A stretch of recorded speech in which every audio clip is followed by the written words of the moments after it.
ठीक है। अब न्याय व्यवस्था में न्यायपीठ की पद्धतियां थीं। कहने का मतलब है अदालतें थीं। मौर्य काल में भी अदालतें थीं, न्याय तंत्र था। तो ये आपको ध्यान रखना है। मौर्य काल की पहली लाइन, मौर्य काल में न्याय पद्धति विद्वान थी, न्याय पद्धति विद्वान थी। एक बात। दूसरी बात, आपको न्याय व्यवस्था कई चरणों में थी। जैसे हमने supreme court, high court, supreme court, high court आपने पढ़ा होगा, और ग्राम न्यायालय आपने ग्राम अदालत पढ़ी होंगे। ग्राम अदालत ग्राम स्तर पे होती हैं, उससे ऊपर वर्तमान में जिला अदालत भी होते हैं, फिर आपको हाई कोर्ट होता है, फिर सुप्रीम कोर्ट होता है। ऐसे ही सरता जी, सीमा जी, इसी प्रकार, नमस्ते सरता जी, इसी प्रकार कहते हैं मौर्य काल में न्यायपीठ पद्धति थी, अर्थात न्याय व्यवस्था के कई चरण होते थे। तो ये आपको ध्यान रखनी है, न्याय व्यवस्था के कई चरण होते थे। न्याय व्यवस्था के कई चरण कह सकते हैं, या कई अनेक स्तर होते थे। अनेक स्तर हैं, अब आपको बताएंगे। बिल्कुल आज की तरह जिस प्रकार ग्राम अदालत होती है, जिला अदालत होती है, हाई कोर्ट होता है और सुप्रीम कोर्ट होता है, ऐसी रजनी राज जी, सरता जी, सीमा जी, तनु जी, विनीता जी, इसी प्रकार मौर्य काल में न्याय व्यवस्था के चरण हुआ करते थे। ठीक है। अब वो आपको चरण याद करने हैं। जब मैं आपको पूरी थ्योरी पढ़ा दूंगा तो इसके ऑब्जेक्ट टाइप क्वेश्चन नमिता जी बता दूंगा। ठीक है। पहले आप थ्योरी सुने, और हमारे ऑब्जेक्ट टाइम में कौन कौन से क्वेश्चन बनेंगे मैं आपको अभी बताने वाला हूं। तो पहले थ्योरी पढ़ें। पहली तो विशेषता ये, नंबर 1 न्याय पद्धति थी। नंबर 2 न्याय पद्धति, जो न्याय व्यवस्था थी वो कई स्तरों में थी। जैसे ग्राम स्तर वर्तमान में होती है, जिला स्तर, आपका राज्य स्तर, प्रांत स्तर जिसे कहते हैं, और केंद्रीय स्तर, संघ स्तर। ठीक है। सुषमा जगीना जी नमस्ते। ठीक है। इसी प्रकार ये व्यवस्था होती थी। अब वही व्यवस्था आपको शुरू करनी है। जैसे और न्याय व्यवस्था अनेक चरणों में थी, अनेक स्तरों में थी। इसी प्रकार कहते हैं वहाँ जो न्याय व्यवस्था थी एक उच्च स्तर पे होती थी। ठीक है। एक उच्च स्तर पे थी और एक निम्न स्तर पे थी। तो पहले बात करते हैं उच्च स्तर और निम्न स्तर की न्यायपालिका। अब पेपर में जैसे वर्तमान में आती है, भारत में निम्न स्तर की न्यायपालिका कौन होती है, तो ग्राम न्यायालय कहते हैं। वर्तमान में न्यायपालिका में सबसे उच्चतम न्यायपालिका की व्यवस्था, उच्च न्यायपालिका की इकाई भारत में वर्तमान में न्याय व्यवस्था की सबसे ऊंची इकाई क्या कहलाती है, सुप्रीम कोर्ट कहलाती है। इसी प्रकार मौर्य काल में न्याय व्यवस्था की सबसे ऊंचा स्तर, जो उच्च स्तर पर न्यायपालिका थी, उसे, जिसे वर्तमान में सुप्रीम कोर्ट कहते हैं, उस जमाने में इसे क्या कहते थे। ठीक है। उस समय से क्या कहते थे, उस समय से केंद्रीय न्यायालय कहते थे। क्या कहते थे, केंद्रीय न्यायालय कहते थे। अर्थात इसकी तुलना वर्तमान में हम तुलना करें तो इसकी जो तुलना करी जाती है, इसकी वर्तमान में तुलना कर सकते हैं। अब तुलना किससे की जा सकती है, जैसे वर्तमान में इसकी तुलना की जाए तो इसे सर्वोच्च न्यायालय कह सकते हैं। यह मौर्य काल का सर्वोच्च न्यायालय था। अब आ जाए मौर्य काल में जो सबसे अपर न्यायपालिका थी, सबसे बड़ी न्यायालय भी कह सकते हैं, बड़ी न्यायालय या अदालत, सबसे बड़ी न्यायालय कह सकते हैं, या सबसे अपर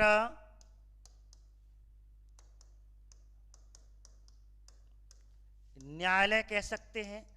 अर्थात वर्तमान में सुप्रीम कोर्ट की तरह, वर्तमान में सुप्रीम कोर्ट की तरह मौर्य काल में अशोक मौर्य ने केंद्रीय न्यायालय की स्थापना की थी और वो केंद्रीय न्यायालय कहाँ स्थित था? वो केंद्रीय न्यायालय कहाँ स्थित था?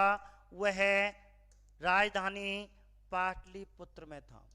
सबसे बड़ी न्यायपालिका थी जिसे हम सुप्रीम कोर्ट कह सकते हैं मौर्य काल का, वह केवल पाटलिपुत्र में था।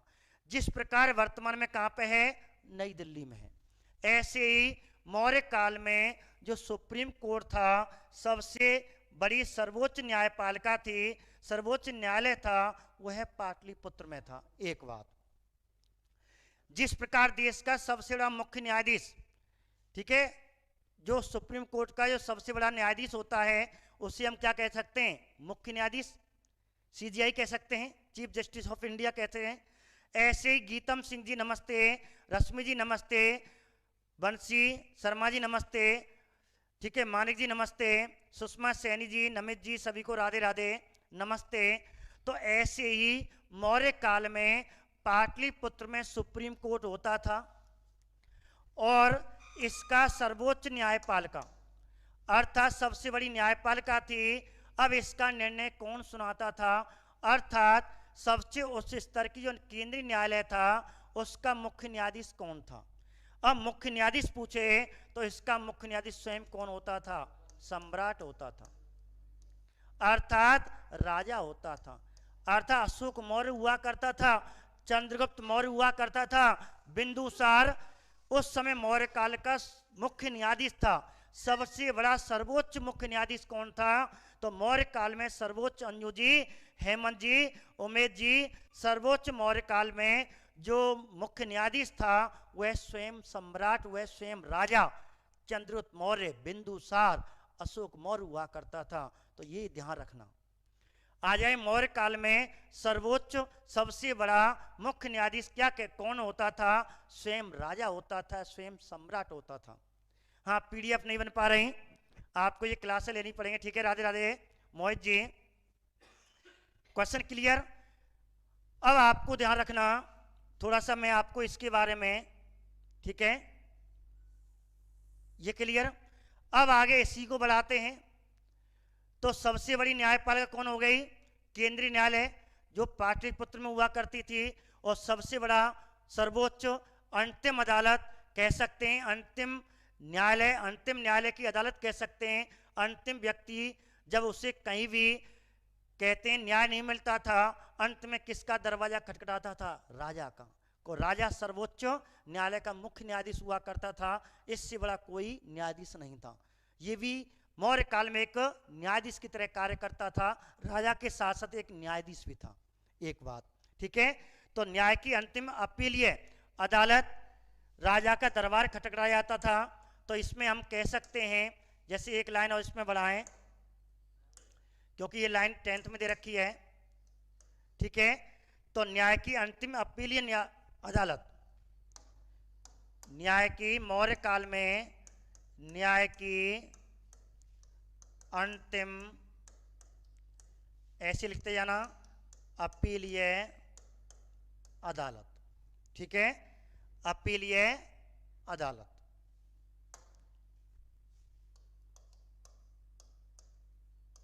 क्या होती थी? केंद्रीय न्यायालय, जिसका मुखिया कौन हो गया? मोहित जी। कौन हो गया? सम्राट। अब सम्राट के बारे में बात करते हैं। अब हम सम्राट के बारे में बात लेकर चलते हैं। अब सम्राट कौन होता था? तो सम्राट क्या होता था? सर्वोच्च न्यायाधीश होता था। तो ये क्या हो गया? सर्वोच्च मौर्य काल का सर्वोच्च जज कह सकते हैं, सर्वोच्च न्यायाधीश कह सकते हैं, ठीक है। सर्वोच्च न्यायाधीश होता था, सर्वोच्च अंतिम न्यायाधीश कहलाता था। इसे अंतिम न्यायाधीश भी कह सकते हैं। अंतिम मौर्य काल का अंतिम निर्णय देने वाला, सर्वोच्च निर्णय देने वाला सम्राट हुआ करता था। तो आप इतनी बात इसको विशेष ध्यान रख लें, ये तो सबसे ऊंची इकाई। अब एक बात आपको बताऊं, और कोई अदालत नहीं होती थी, यहाँ राजा दरबार लगाता था, वही अदालत होती थी। उसी का दरवाजा अंतिम रूप से खटखटाया जाता था और राजा उसका निर्णय देता था। राजा से बड़ा कोई न्याय नहीं था। राजा ने जो कह दिया, जैसे हमारे राष्ट्रपति महोदय कह दियो साहब, मृत्युदंड माफ कर दियो, अब का होगा। उच्च स्तर की न्यायपालिका मौर्य काल में। अब आ जाओ, अभी मैं आपको क्वेश्चन बताता हूँ, क्वेश्चन कैसे बनेगा, पहले आप थोड़ी पढ़ें। अब आ जाओ निम्न स्तर की न्यायपालिका। जैसे वर्तमान में निम्न स्तर पर जो न्यायपालिका होती है वो ग्राम न्यायालय होती है। ऐसे ही उस जमाने में निम्न स्तर की न्यायपालिका क्या थी? उस समय जो निम्न स्तर की न्यायपालिका थी उससे हम क्या कहते थे? उससे हम ग्राम न्यायालय कहते थे, ग्राम न्यायालय कहते थे, या इससे हम ग्राम सभा भी कहते थे। यदि पेपर में दोनों आ जाएं, क्वेश्चन क्या आएगा? यदि पेपर में दोनों आ जाएं, मौर्य काल में निम्न स्तर की न्यायपालिका क्या कहलाती थी, निम्न स्तर की अदालत क्या कहलाती थी, निम्न स्तर की न्यायालय क्या कहलाती थी, तो आप ग्राम न्यायालय करना। ये जब करना है जब ऑप्शन में ना हो तो ग्राम सभा होगी, ठीक है? तो आप ग्राम न्यायालय करना, तनु जी, ग्राम न्यायालय करना। और इस प्रकार निचले स्तर की अदालत आ जाए। अब इसमें और भी क्वेश्चन बन सकते हैं, जैसे हम बात करते हैं और क्या प्रश्न बन सकते हैं,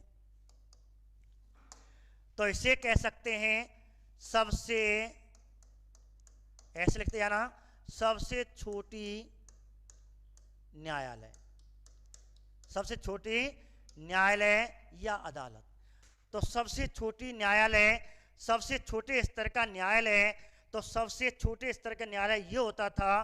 तो मौर्य काल में सबसे छोटा न्यायालय, तो मौर्य काल में सबसे छोटा न्यायालय, ठीक है? सबसे छोटा न्यायालय कौन होता था? ग्राम न्यायालय होता था। ये आपको ध्यान रखनी है, ठीक है? निचले स्तर की अदालत भी कह सकते हैं इसे, या मौर्य काल में निचले स्तर की अदालत किसे कहते हैं? निचले स्तर की अदालत। जैसे गांव में कोई झगड़ा हो गया, जैसे पंचायत जुड़ती थी, आपने ये दृश्य देखा होगा बंसी जी, तनु जी, गांव में जब सरपंच इकट्ठा हो जाता था, छोटे मोटे झगड़े हो जाते थे, गांव में झगड़े हो जाते थे, सरपंच साहब चौपाल लगाते थे, तो वही चौपाल है। तो इसका मुखिया कौन हो गया? सरपंच। अब मौर्य काल में सरपंच को क्या कहते थे, बताइए? अब मैं यहाँ आपको स्पष्टीकरण कर दूं, मौर्य काल में इनका जो निर्णय, जो ग्राम स्तर पर जो निर्णय देता था, वो क्या कहलाता था? तो मौर्य काल में ग्राम का मुखिया निम्न स्तर किस लेवल पे होती थी? ग्राम स्तर पे होती थी, ग्राम स्तर पे होती थी, गांव स्तर पे होती थी। और इसका मुखिया क्या कहलाता था? तो इसका मुखिया पूछे, इसका मुखिया क्या कहलाता था? तो बताइए कौन कहेगा? मौर्य काल में सरपंच को क्या कहते थे? कौन आंसर देगा? अब बहुत देर आप बैठ लिए, गीतम जी, मोहित जी, सरिता जी, बहुत देर आपको हो गया, मैंने आपको पूछा नहीं। निशा जी बताइए। गोप, सरपंच को क्या कहते थे? ग्रामिक।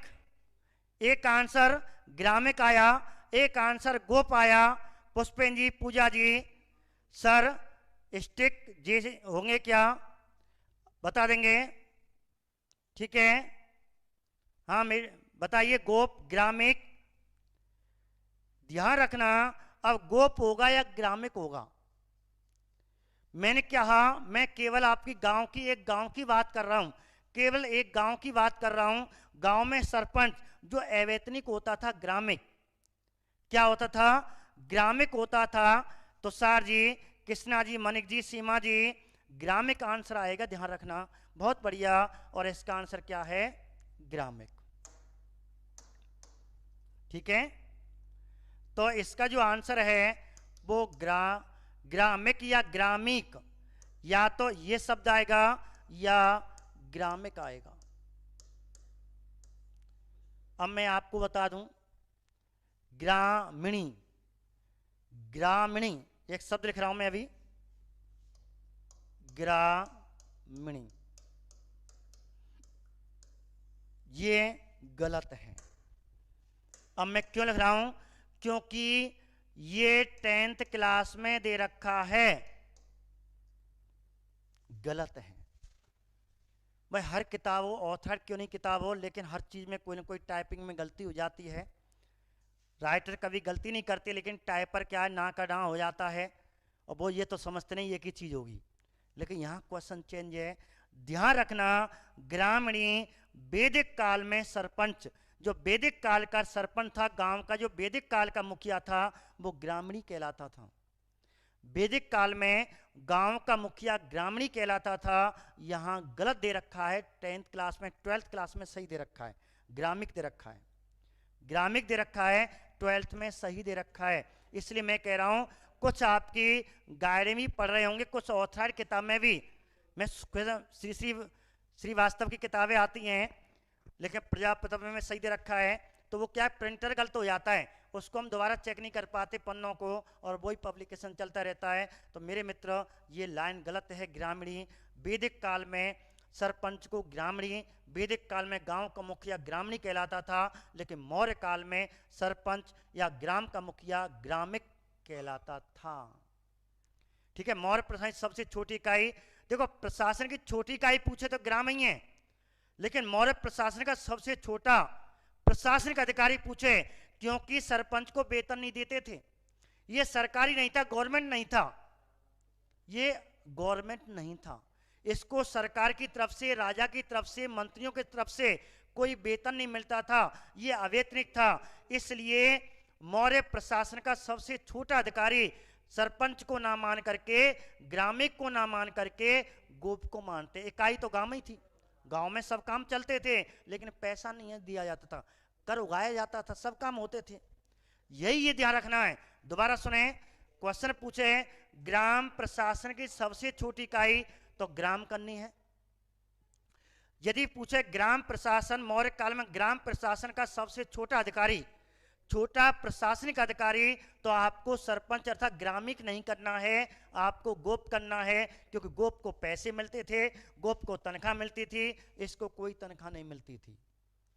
यही अंतर है मेरे बेटो, यही है पढ़ने का तरीका, यही निकाला जाता है। हमें मालूम है कैसे कैसे क्वेश्चन निकालते हैं ऑब्जेक्ट टाइम में, जब हम व्याख्या पढ़ते हैं, तो ये आंसर आपको ये ध्यान रखना।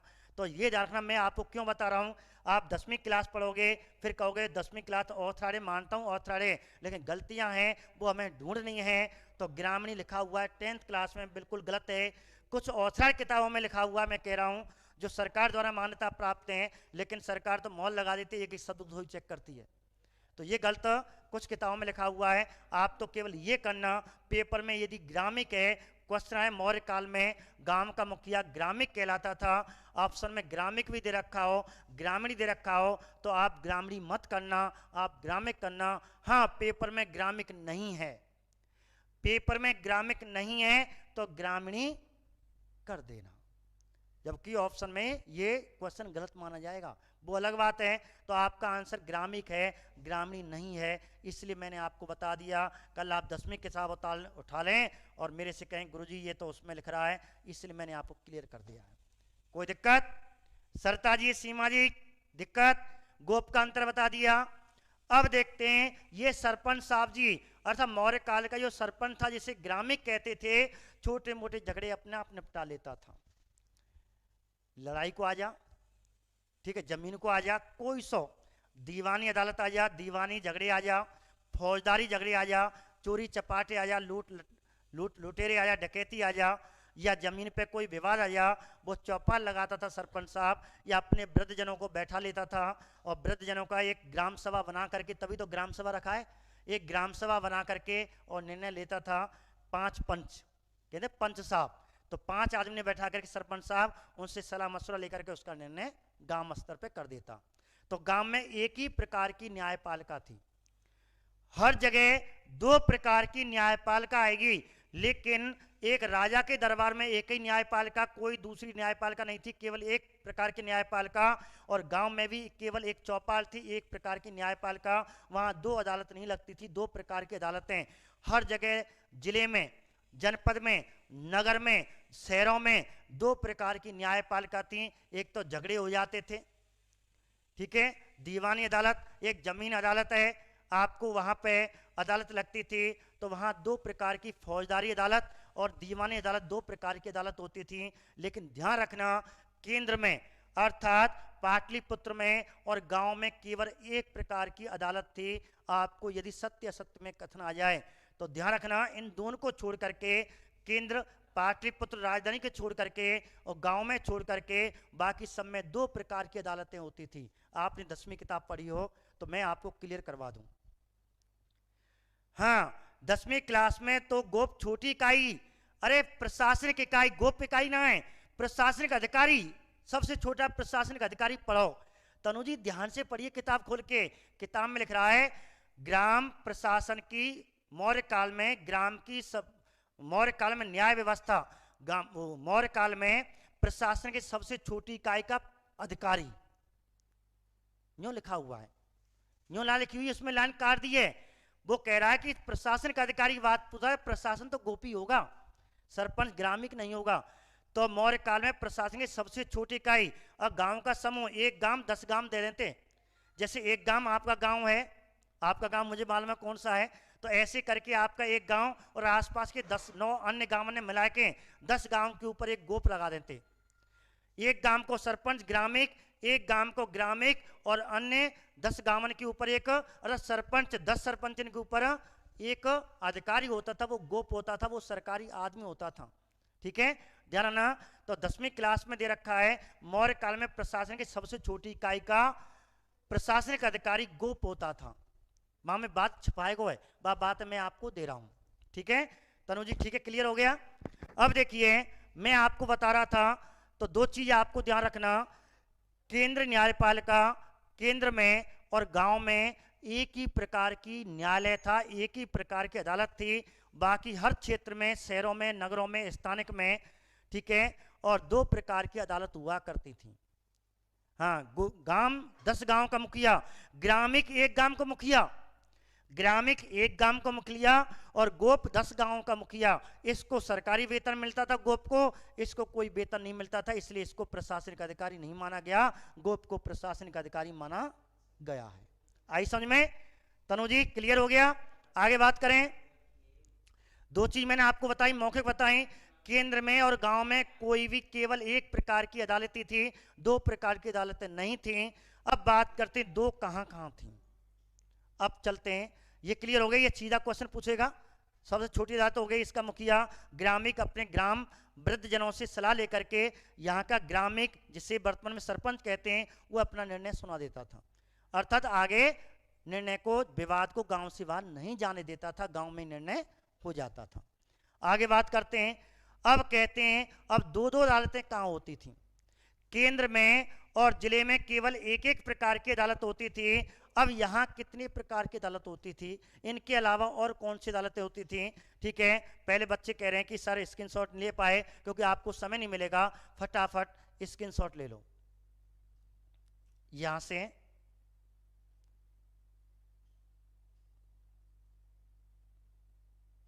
जल्दी लें, ठीक है, पहले इसको ले लें,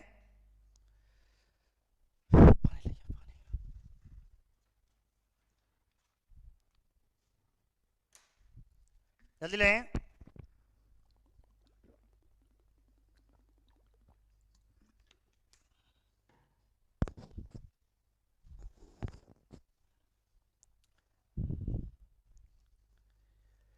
क्या हो गया, एनसीटी पढ़ें या माध्यमिक शिक्षा बोर्ड की किताबें पढ़ें। सर अब जैसे पंचायत होती है, बहुत बढ़िया, हाँ बिल्कुल ऐसे।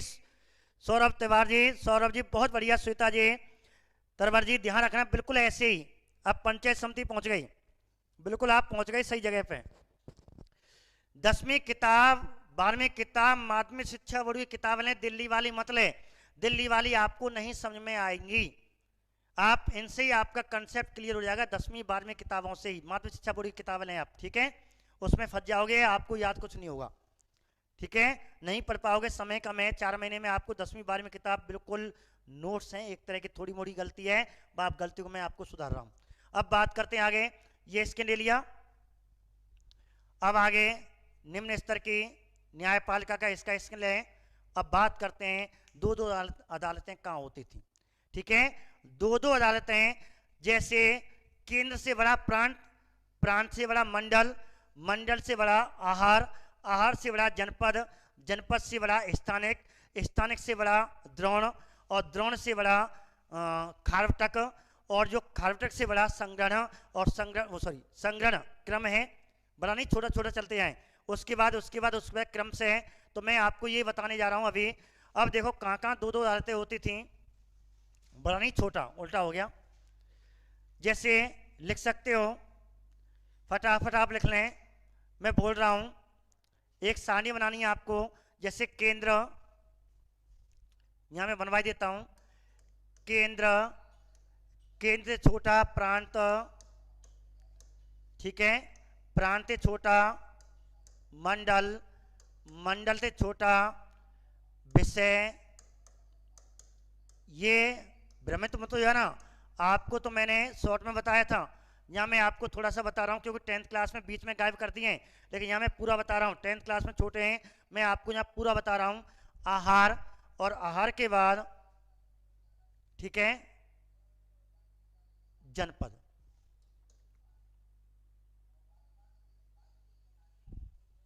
क्योंकि यहाँ एक क्वेश्चन आपको 10th क्लास में दे रखा है, उसको मैं बताने वाला हूँ। जनपद,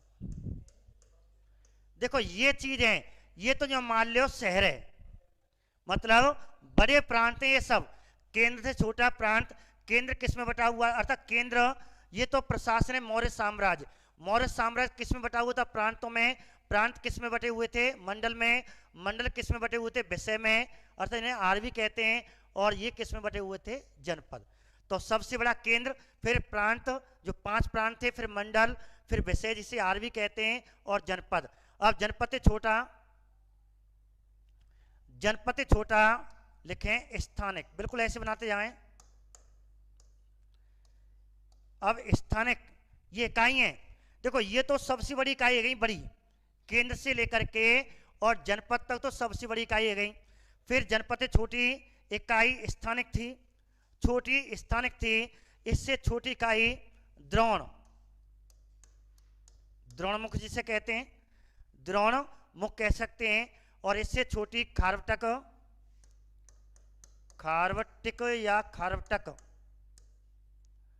फिर छोटी संग्रहण,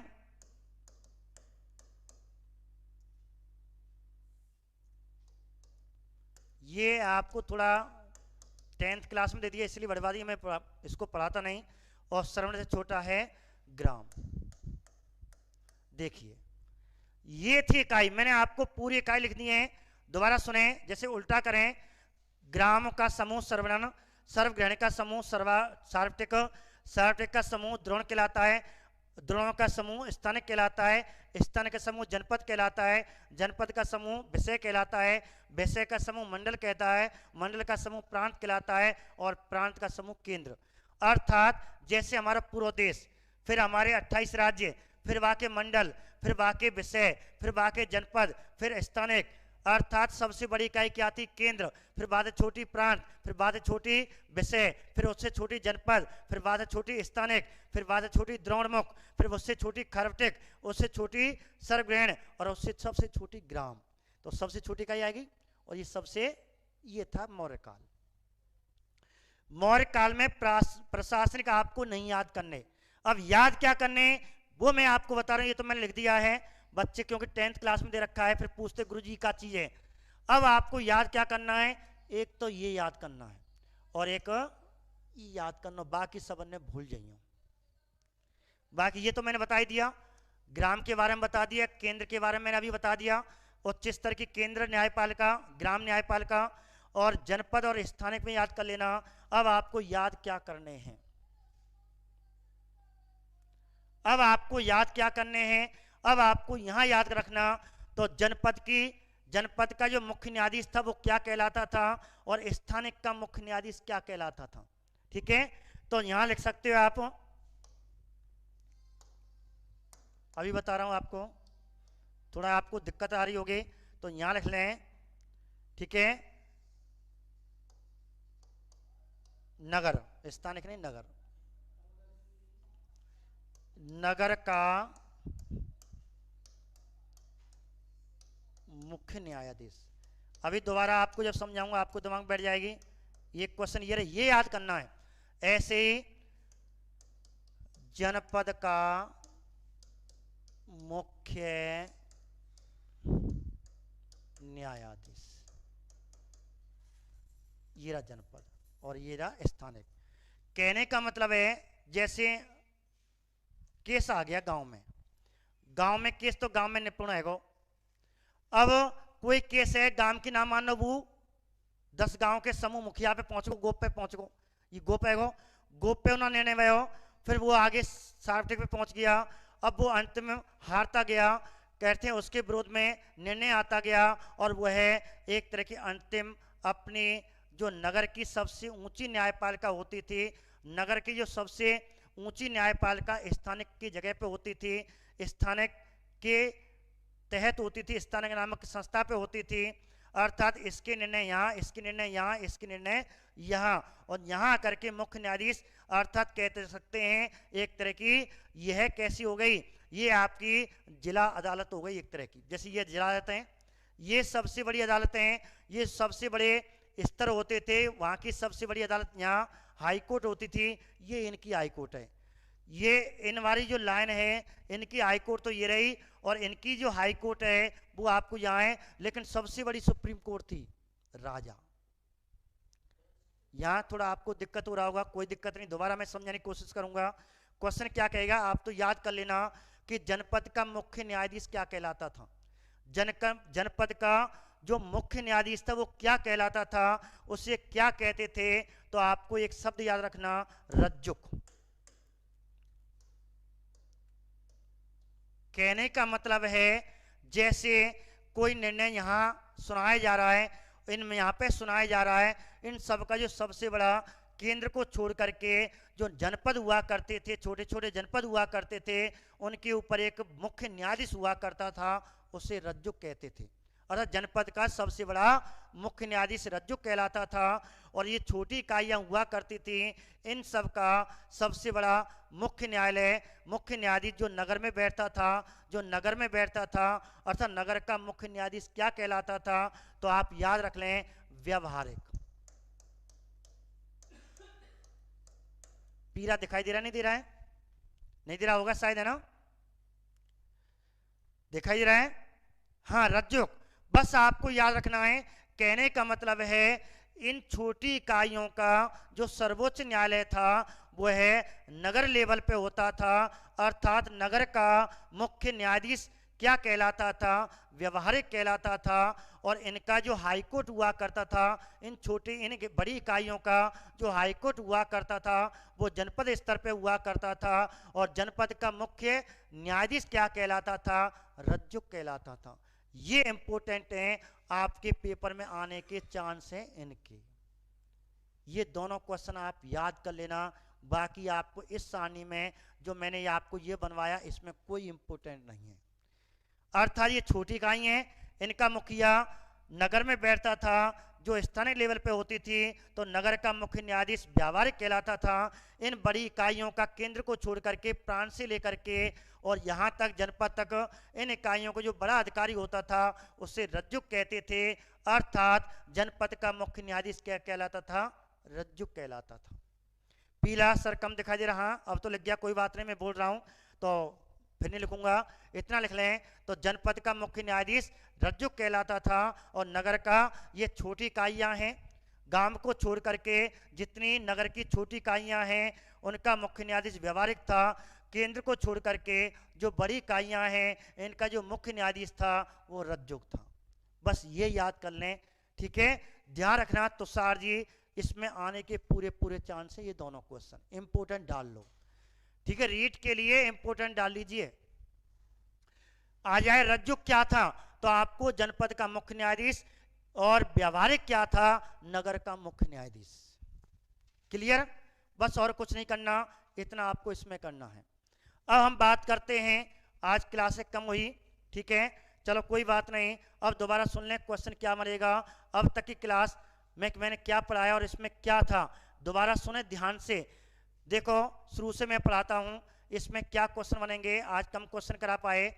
नंबर 1, सीधी बात है, मौर्यकालीन न्याय व्यवस्था एक न्यायपीठ पद्धति थी। अर्थात इसमें पीठें बैठा करती थी, इसमें अनेक जज हुआ करते थे, अनेक अदालतें हुआ करती थी, और न्याय व्यवस्था के कई स्तर होते थे। जो मौर्य काल में सबसे ऊंची न्यायपालिका थी उसे केंद्रीय न्यायालय कहते थे, जो पाटलिपुत्र में होती थी। तो मौर्य काल में सबसे सर्वोच्च न्यायपालिका कहाँ होती थी, कौन से नगर में थी, तो आपको पाटलिपुत्र करना है, 4 नगर देगा।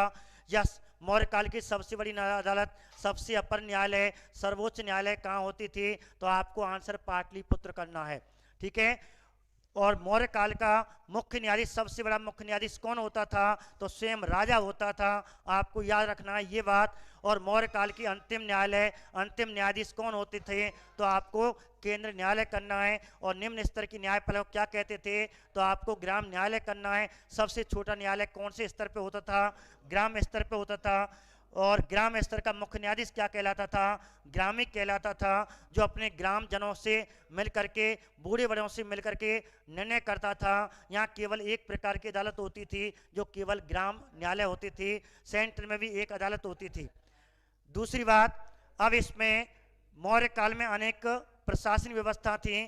केंद्र प्रांतों में बटा हुआ था, प्रांत मंडलों में बटा हुआ था, मंडल विषय आहार में बटा हुआ था, आहार विषय जनपद में बटे हुए थे, जनपद स्थानिक में बटे हुए थे, स्थानिक द्रोण में बटे हुए थे, द्रोण खाटपिक में बटे हुए थे, खाटपिक संगठन में बटे हुए थे, ये ग्राम में बटे हुए थे। और मैंने आपको बता दिया था सरवण में कितने गांव होते थे, 10 गांव। ठीक है, 10 गांव का समूह, और इसका मुखिया क्या होता था, गोप ये था। अर्थात, और जो छोटी इकाइयाँ हुआ करती थी, छोटी संस्थाएं हुआ करती थी, उनके ऊपर सबसे बड़ा मुख्य न्यायाधीश जो नगर में बैठता था, अर्थात नगर का मुख्य न्यायाधीश व्यवहारिक कहलाता। जो बड़ी इकाइयाँ प्रांत से लेकर के जनपद तक होती थी, उन सबसे बड़ा जो अधिकारी होता था, इस बड़ी प्रांत इकाइयों का जो मुख्य न्यायाधीश होता था, उसे रज्जुक कहते थे। ये मैंने आपको बताया, इसमें सर्वाधिक इम्पोर्टेंट है ये। ठीक है, आज हम ज़्यादा नहीं पढ़ा पाए,